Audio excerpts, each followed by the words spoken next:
some housekeeping items. This session is being recorded. First of all, if you could please let us know where you're joining us from on the chat, we would greatly appreciate it. We want to know where you're joining us from today. And I want to welcome everybody. My name is Victoria Matias. I am the Community Coordinator for Texas Health and Environment Alliance, or THEA. And we are so excited to have you join us today for this informational webinar on CHEJ's Small Grants Program. Before we begin, I want to go over a few things.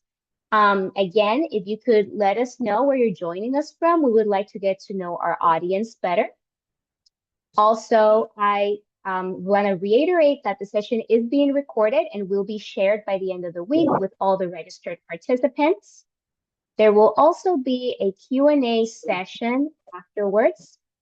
So please be sure to keep your microphones on mute to avoid background noise throughout the presentation portion. Once we get to the Q&A portion, you are welcome to open your microphone to ask a question, or you can leave us your questions in the chat. I will be monitoring the chat throughout the presentation to make sure that we don't miss any questions. So you're welcome to start leaving them right away. On to why we are all here. For decades, the Center for Health, Environment, and Justice, CHEJ, has supported community-led organizing to address toxic exposures and protect environmental health. The Small Grants Program has been a vital part of that work, helping build capacity for grassroots groups and individuals fighting for their own neighborhoods and towns. We are pleased to bring this program back and to help spark new efforts, strengthen ongoing campaigns, and continue growing this movement. Today, we will hear from founder and executive director of THEA as she tells us more about the much-awaited relaunch of CHEJ's small grant program. Jackie Metcalf, please take it away.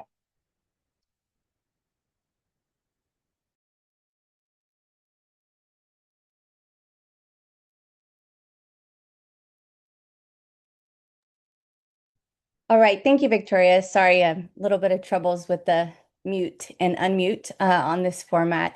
Thank you all for joining us here today. I'm happy to see so many of you. Currently, we have 77 people online with us. So I'm really excited to talk about bringing back CHEJ's small grant program and also just the opportunity to engage with so many of you that have worked with or been supported by CHEJ over the years.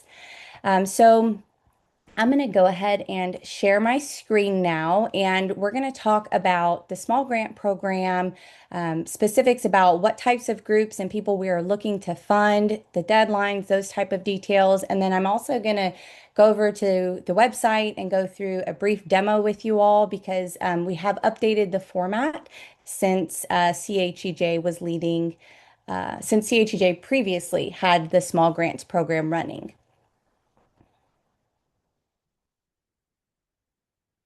Okay, does everyone see the PowerPoint okay? Yes. Okay, wonderful. Okay, in the past, CHEJ has been able to support many groups across the country through their small grants programs.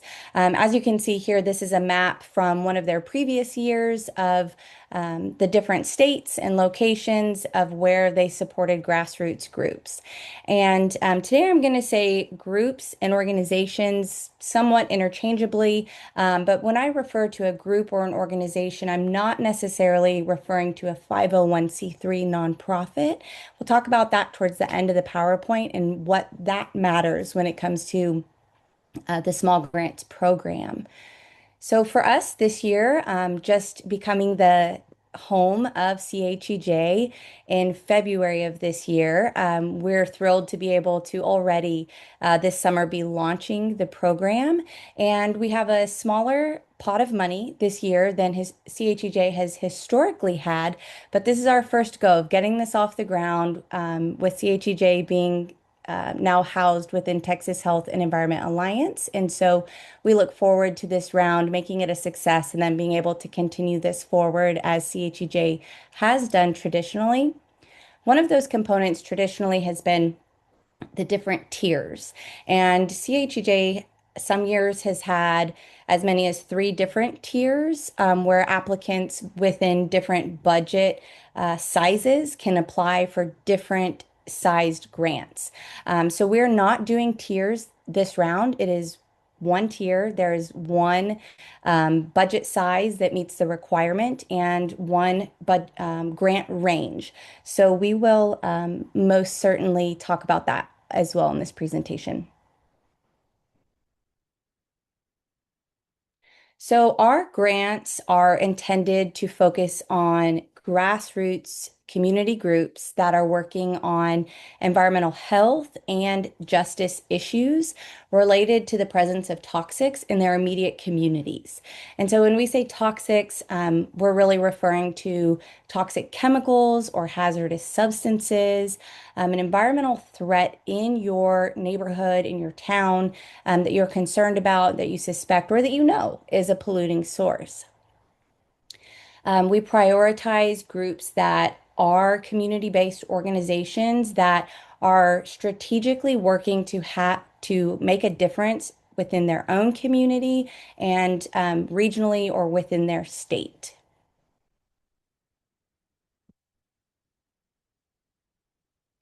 So at this time, we are not able to support groups that are outside of the United States. Doesn't mean that efforts elsewhere are not just as important. It's just that we are unable to provide grants outside of the US.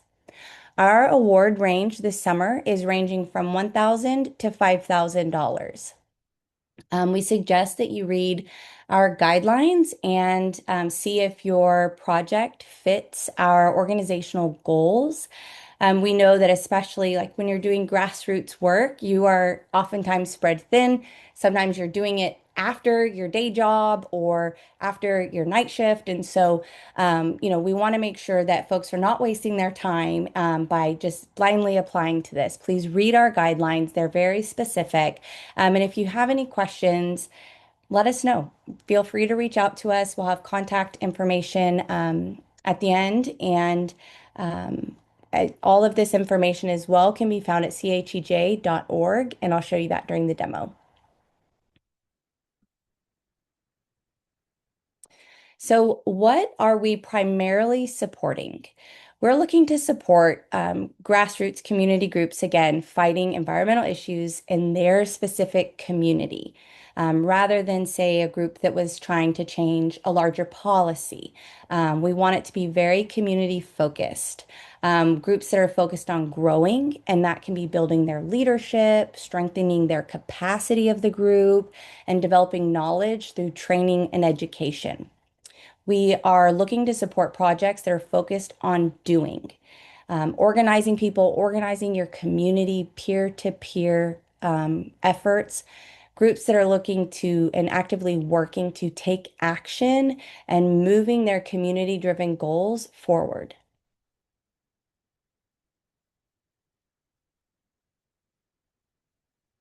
So we strongly encourage before you apply to think about what your goal is. We need to see that there is a very clear goal, and we prefer to fund projects centered around a strategic plan or specific goal.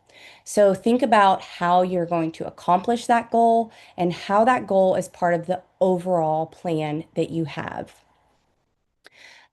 We're also looking for proposals and projects that train and assist local community members to work towards justice, to be empowered to protect their communities from environmental threats, and to build strong local organizations. Oftentimes, these type of skills, when community members receive this type of support, these skills can be translated to just about any issue in the community. And so we work very hard at THEA and CHEJ to build community groups that are sustainable beyond our support. We want to invest in people and groups that will be able to grow and create change, and groups that even have, or groups that are just starting out to create change. But groups that beyond this grant, beyond our support, will still be able to make a difference in their community and to work to protect their community's health and environment.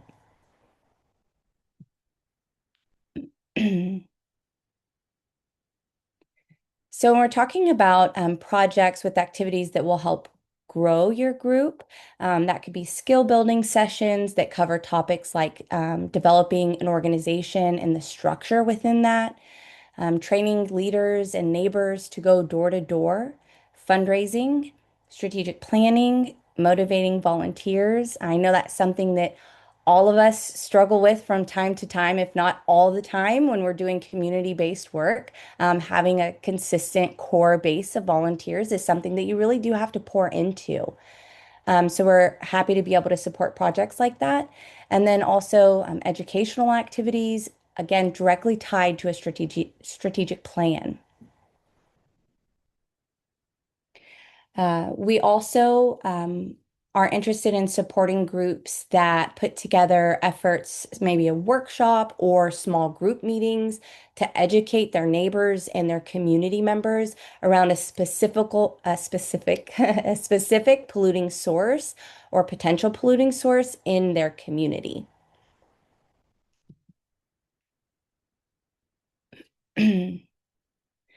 When reviewing projects, our review team has specific guidelines and specific parameters that they're assessing. Each application will be scored, and we have a review team that is made up of people from across the country of all different backgrounds, different age ranges. So we all bring different experiences to that review team, but will follow the same guidelines and the same scoring system when reviewing the applications. Going back to the importance of reading our guidelines and our instructions. If you apply and your application does not meet our guidelines and does not follow our instructions, it will not make it through to the review team. So it's very important, just like submitting any grant, that you follow all of the guidelines and complete the application in entirety so that you can get it to the next phase, which will be the review team. They will prioritize grassroots projects. Specific projects are again favored over general funding asks. So we prefer that you have a very specific goal in mind, you have a very specific project or threat that you are working on in your community. Also, projects that build people power and strengthen group capacity will score higher. We know from, some of the folks doing this work over 40 years of doing this type of work, we know that one item alone is not going to win. And so you have to build your base, you have to build people power. And so that's a key element that we're looking for when scoring the applications. Strong community involvement and engagement is essential. And we also want to see what's next. How will the work that you're applying to do continue beyond this project?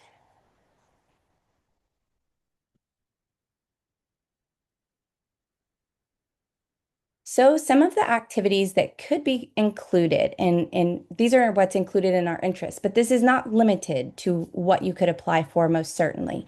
These are examples of what type of activities you can apply for. You can do board development, door-to-door organizing training, and that can be training amongst your neighbors and training them on the most effective ways to talk to their neighbors and to go door to door. If you go door to door, you might as well maximize your time, right? And make sure that you're communicating the issue with your neighbors in a way that you're going to turn that into action. You're going to turn it into a tangible result. And sometimes for most folks, that takes a little bit of training and comfort with the issue, most certainly. Educational activities directly connected to a strategic plan or a strategic goal. And so we do also support the planning for such efforts. Equipment or subscriptions for improving or even making possible your communications, such as Zoom.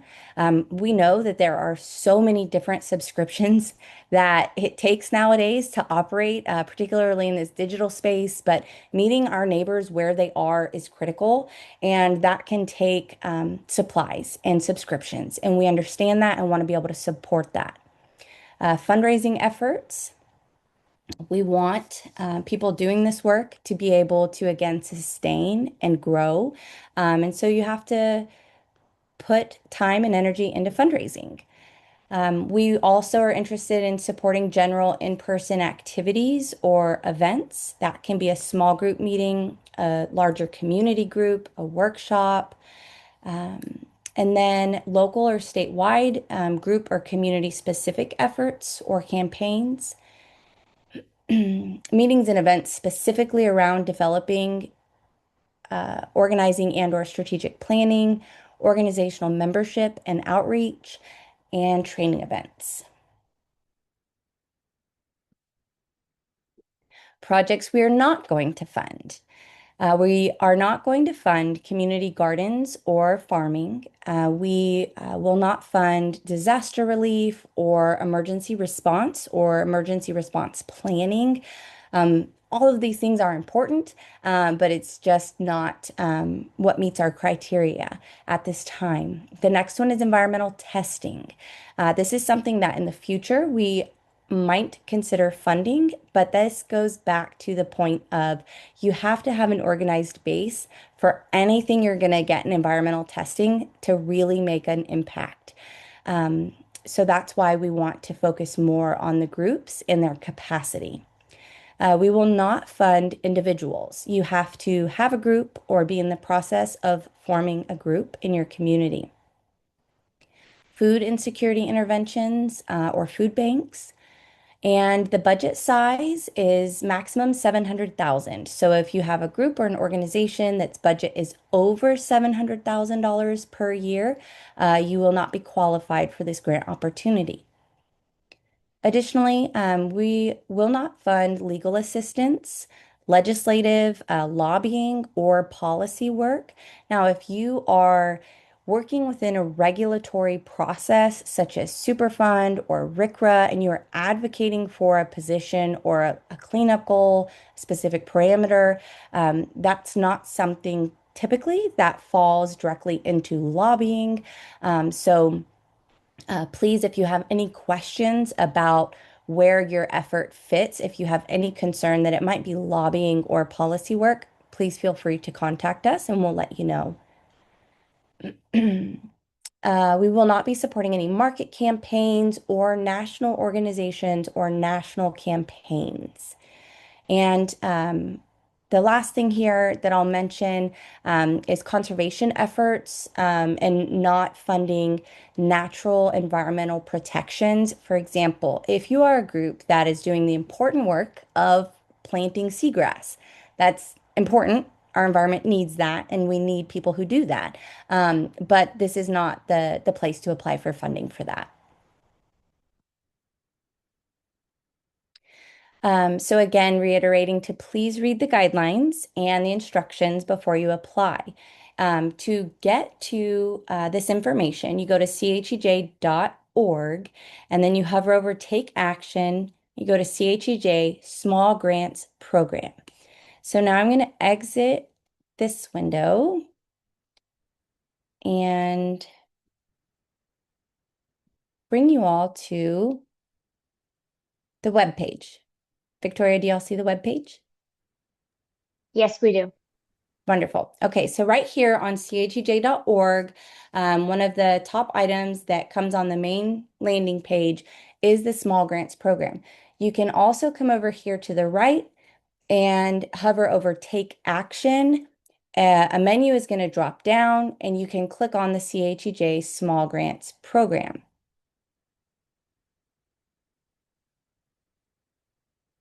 Okay, there are several items that you'll see here in blue. All of those items, you should be able to click those and they will auto download in your computer. You can likely then find them in your donate or your your download folder. Some people might have settings where it pops up automatically, but these are all set to auto download. Okay, so much of the information that I've just gone over, you can find on this page. And again, in multiple places, you can click through to our guidelines and the instructions. And then scrolling down a little further, We have an application template that's for your reference, and we have the online form. I'm going to talk a little bit about these two items in more detail now. When you click on the online application form, this is what you'll see. And this is a form that you have required fields to fill out, and you will not be able to save your progress in this form. So that is why here we encourage you to download this template before starting the form. We definitely do not want you to lose your progress. I've done it before on a grant. It's so frustrating. And especially if you don't have that information written down somewhere else and you're just like writing it on the fly, that can be so frustrating. So download the application template, complete the template before coming to do the online form. If you have any questions or you need any assistance, you can find that information here as well, how to reach a couple of the folks on our team. So the form, when you download the form, this is what it will look like. And although it, it looks different than that form that I showed, it's the same information and will still flow in the same order. So this is the basic cover sheet, the basic information. You will notice here though, the organization purpose and your project goals each have a spot here where you will have to put a bit more narrative than most of the fields on this page. And this is limited to 50 words. Okay, so this is part two, which you as well will see in that online digital form. These are the questions that you will answer. Again, these in the form will have character limits. So when we're talking about word counts, that's literally how many words are in your response. When we're talking about the characters, that's everything. Spaces, periods, hyphens, numbers, everything, not just words. So it's every single character that is in that field. These are items that you're going to want to have a little bit of time to think through and work through. And we most certainly, again, don't want you to lose your progress. So I cannot encourage you enough to download this, work through this, and then input it in the online application. And then we also have the budget template. You are required to use this template. And that goes back to, again, if you don't use this template and you submit a standalone budget that is not this format, it will not make it to the review team. So here you have very specific items that we are interested in understanding what the cost of those are for your project budget. We also would like to see if there are other funding sources that you have fundraised for this project. And then the third column here for you to input information is the amount of each of these items that you are requesting from CHEJ. And this will all auto-populate in each of these areas. So anywhere where you see these zeros, it should auto-populate and total for you. And down here, it is additional revenue for the project.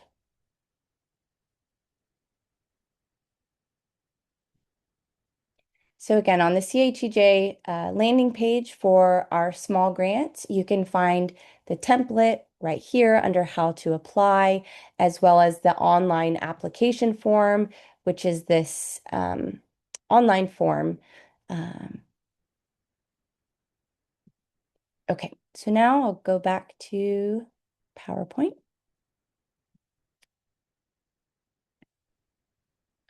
All right, so now I would like to talk about whether or not you might need a fiscal sponsor.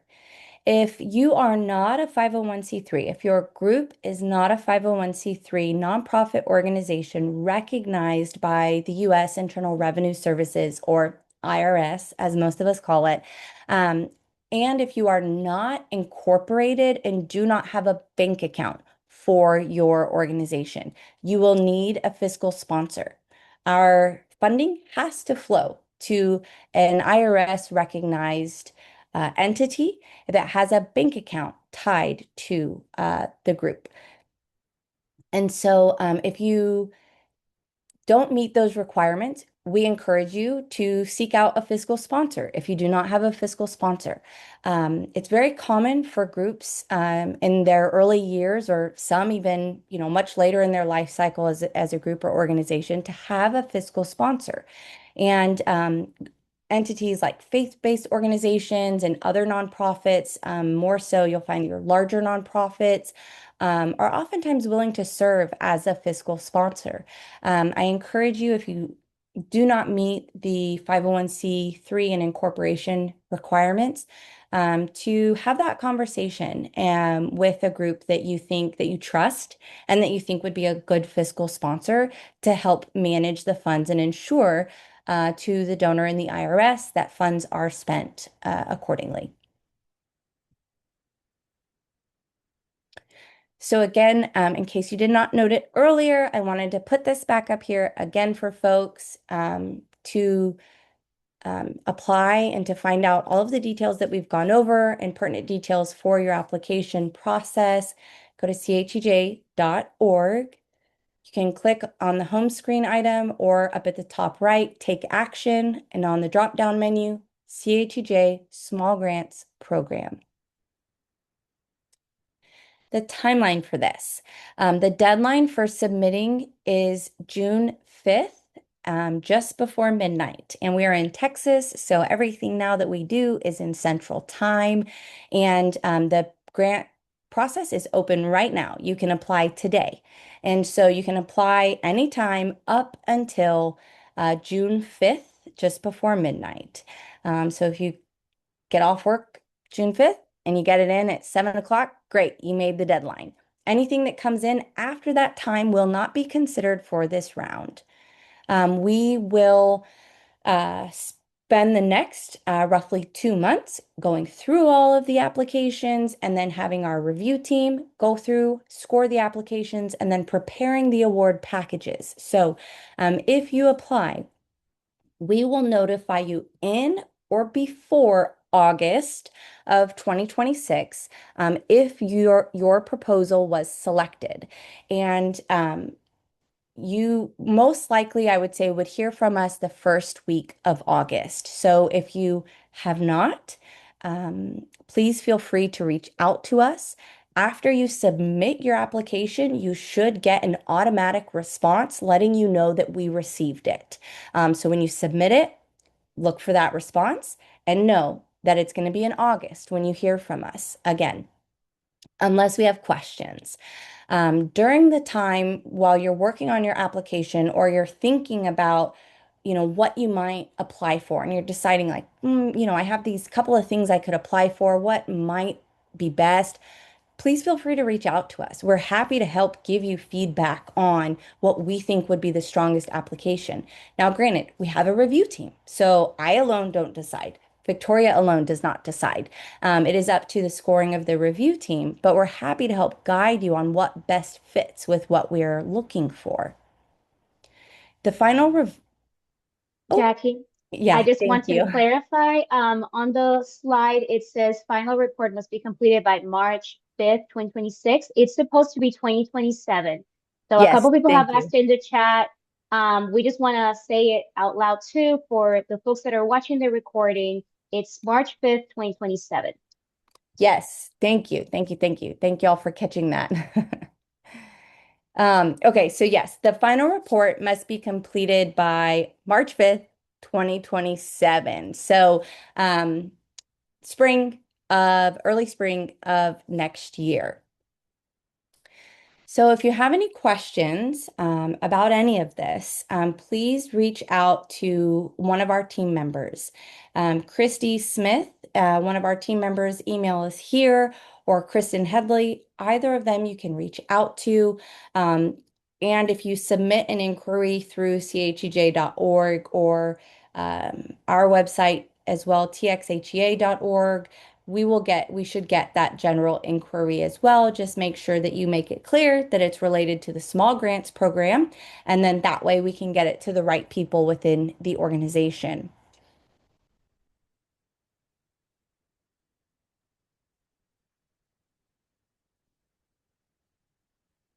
All right, now I am going to s- open it up for any questions. All right. Thank you, Jackie. We do have quite a few questions that have been popping up on the chat. So I'm going to start going down that list. Please feel free to keep dropping your questions. So the first question was when you were talking about the guidelines, it came from Matt. It says, do you need the applicant to fulfill all of these or any of these guidelines or requirements? Mm, Sorry, let me get out of this. So, are you referring to the document that downloads in the guidelines? It was one of your first slides, maybe like third or fourth slide. Yeah. So, I just want to make sure that I have the same thing up that you're referring to. So, you don't have to meet all of them. So, it outlines the multiple guidelines there, and you don't have to meet all of them, but the guidelines are, you have to be within those bounds. So, for example, me let me put this back up.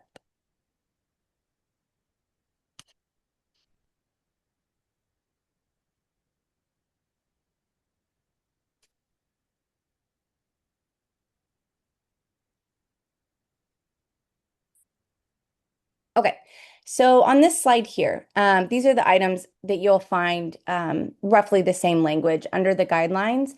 So you don't have to meet all three of these. You don't have to Can be, you make it full screen, Jackie, please? sure.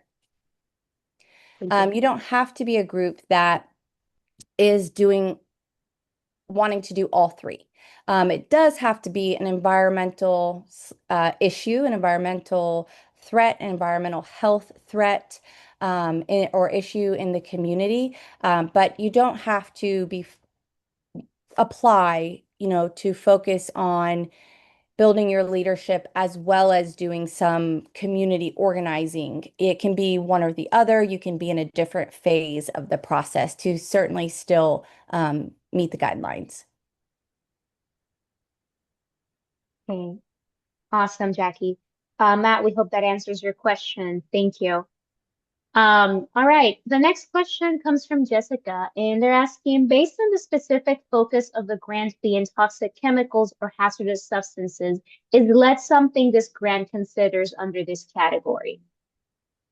Yes, yes, lead would be something that would be considered, most certainly. Wonderful. And then another question coming from Kristen says, hello, my OR 350Y or Wisconsin, I think it is. It's currently focused on defeating polluting data center proposals that are popping up across Wisconsin. Would data centers be considered a toxin for this grant? So you could certainly apply. I know that there are different concerns about data centers and whether the threat is energy, water resources, pollution, noise, as well, light pollution. So there are different angles with the data center that are relevant to this. So I would encourage you to apply. All right, thank you. And another question coming from Thea. This is regarding the budget format.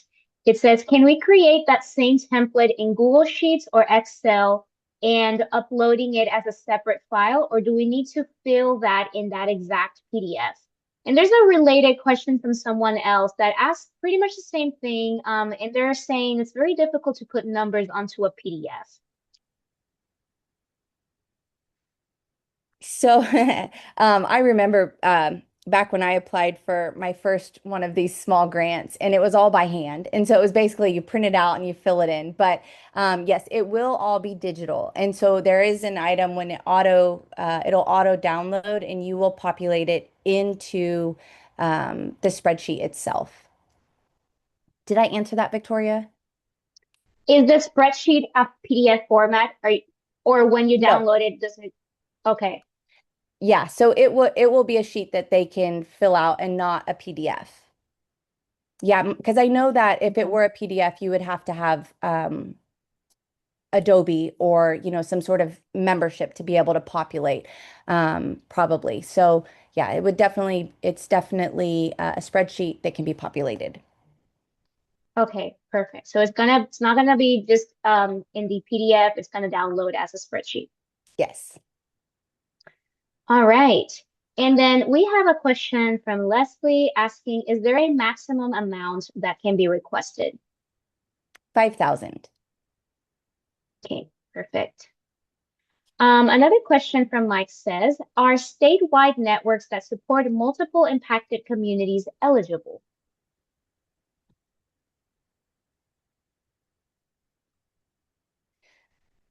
I would be curious in expanding that conversation and understanding what the relationship and connection is because it definitely needs to be community led. So if the Okay, organization is led or has staff that is leading a project that is from the community, then that would fit, but it has to be community led. all right, perfect. And I would encourage Mike, if that doesn't answer your question all the way, if you could reach out to us, and we could further expand on that. All right. Another question from Thea says, and then person named Thea, not Thea, the organization, says, are organizations based in Texas prioritized? No, no, Okay, we are, wonderful. yeah, it is anywhere in the US is fair game. All right, sounds good. Um, our next question says, this is two questions. If our organization has received a prior CHEJ small grant, can we still be eligible to be considered in this process? Will the content of the applications be kept confidential? Yes, you most certainly would be eligible. We welcome new applicants as well as past grantees from CHEJ, and the information in the application is confidential in terms of not going outside of our organization. Whatever you put in your application stays within our organization and most specifically within our administrative staff and our review team. Sounds good. Another question coming from Lay says, question, are other funding sources those we have raised so far or what we expect to raise? Uh, Is that did I read Great. that right? Great question. So it can be both. And if you have raised funds to date, that is important for our review team to understand. Are other people supporting this? Have you been able to raise funds around this to date? And if you are actively submitting proposals to other entities, foundations, if you are actively seeking funding in other areas, then what you can do is you can put that on there.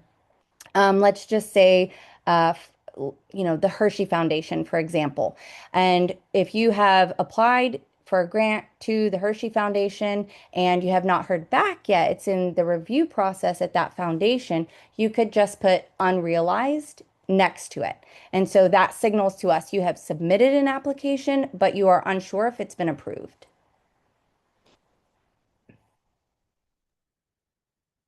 Great, thank you so much.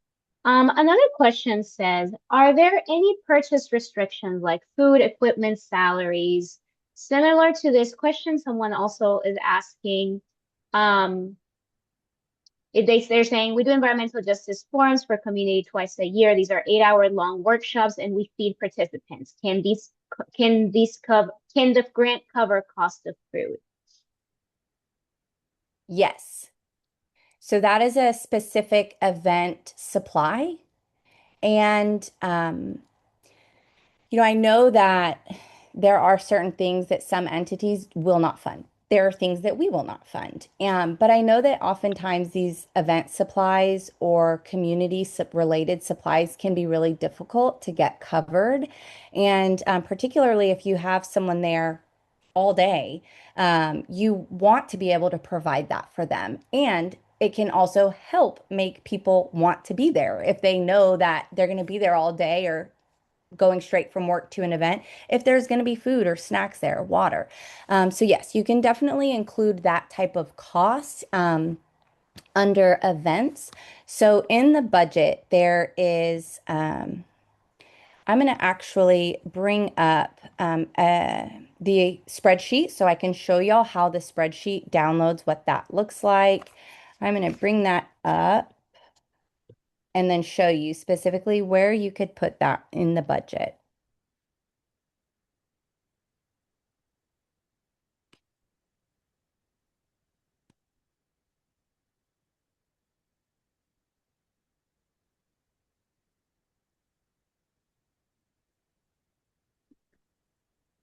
Okay, let me get this a bit All right. bigger. Are you going to share on the screen I or? am, yes. Okay.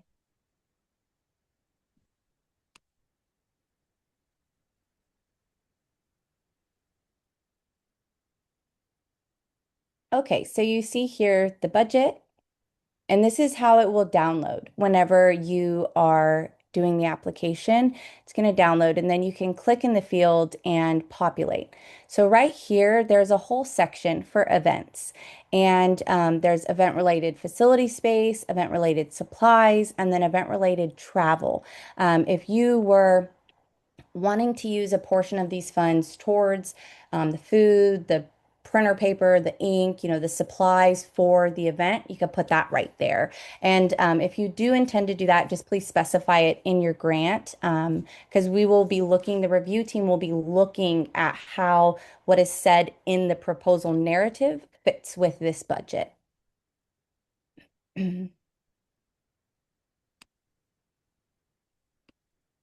So you will download this spreadsheet as part of the application process and then upload it during the application process. All right. Awesome. Are you ready for the next question? Yes. Cool, cool.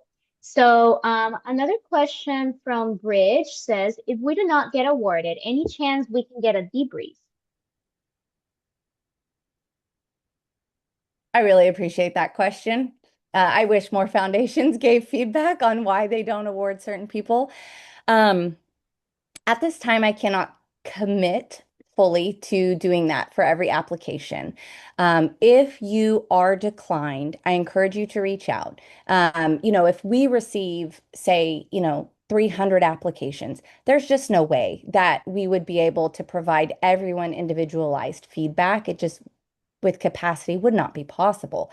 So if we have an overwhelming amount of applications, we wouldn't have the capacity. However, I really understand how important feedback is.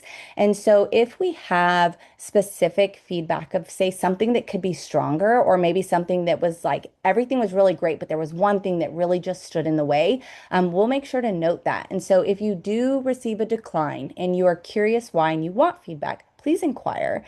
And we will do our best to get you helpful information. Awesome. Thank you so much, Jackie. Another question says, is making a road or trail to another community an environmental issue or community have no health facility, worker, or grocery store? I'm sorry. Our community has no health facility, worker, and grocery store. So making a trail would not fit the guidelines because it would have to be an environmental threat or an environmental health threat.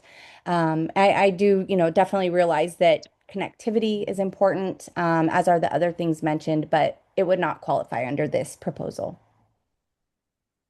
All right, thank you. Another can't support hiring a hydrologist. Depending on the plan. Depending on your base, if you hire a hydrologist and you don't have a plan for what you're going to do with their findings or their report, no. It has to have a plan. You have to be able to convey to us how you are going to use that to achieve your goal. You know, we certainly need to see that it will be used to garner more support and move the project forward.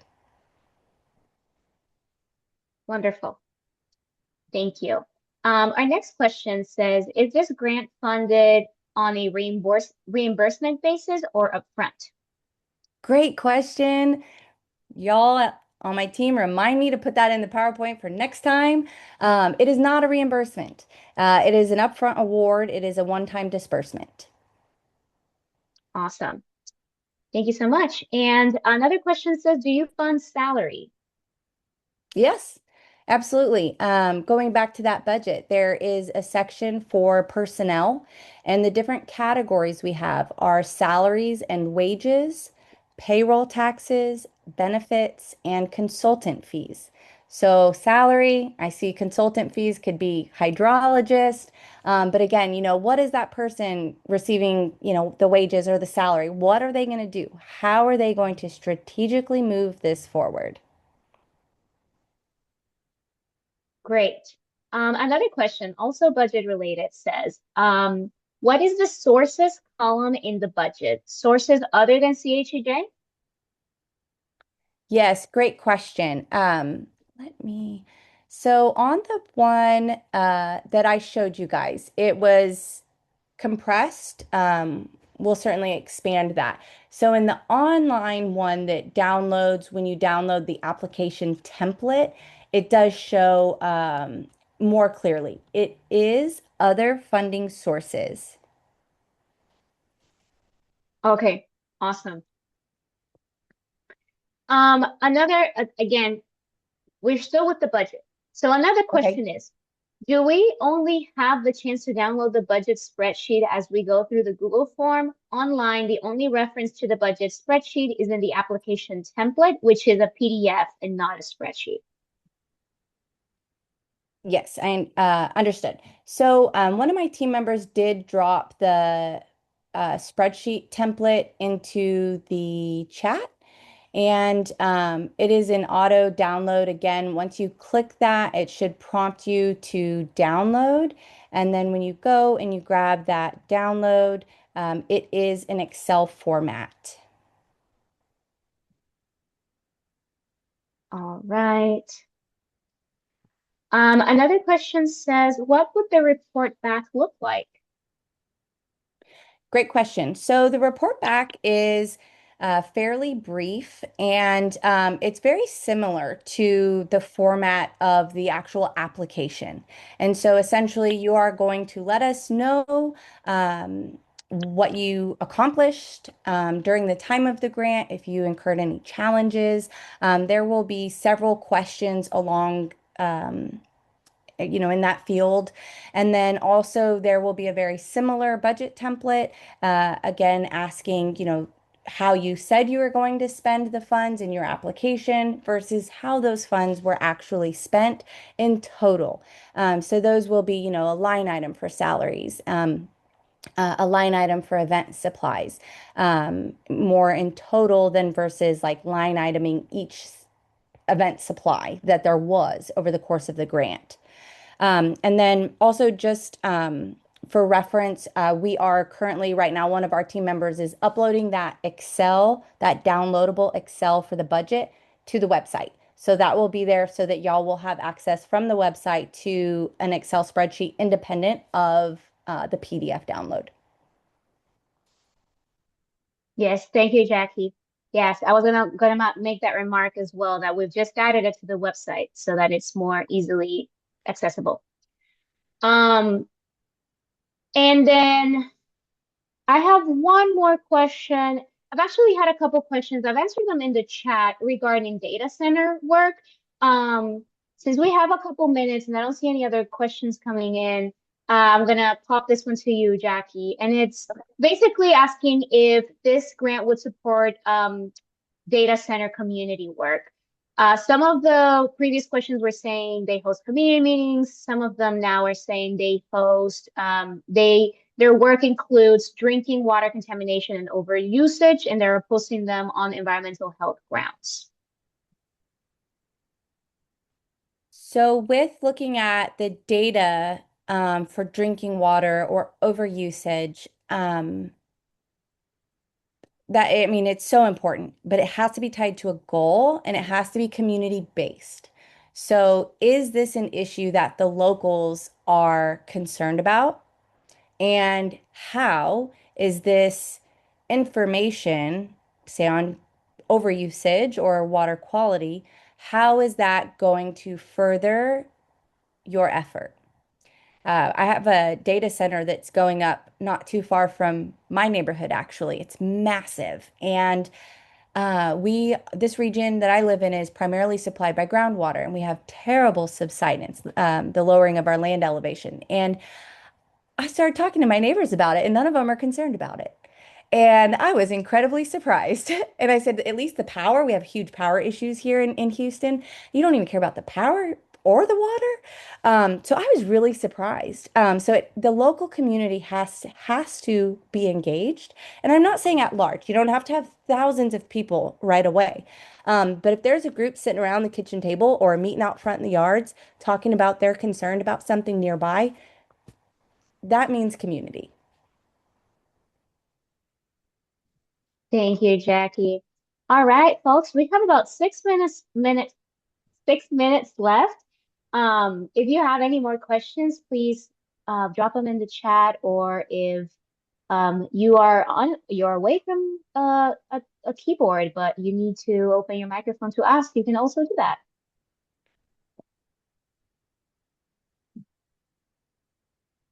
Okay, another question coming in. Does the grant recipient need to be a 501(c)(3)?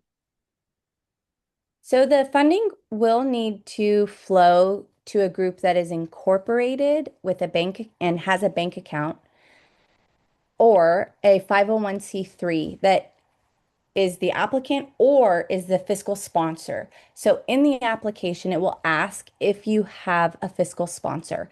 And so the money, you can apply for this if you are not a 501(c)(3), but the money will ultimately have to flow to either a 501(c)(3) or an incorporated group with a bank account tied to that state's incorporation.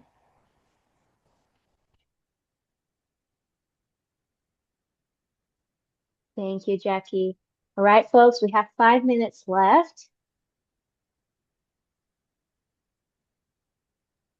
We will be sharing the presentation along with the recording of the session to anybody that has registered.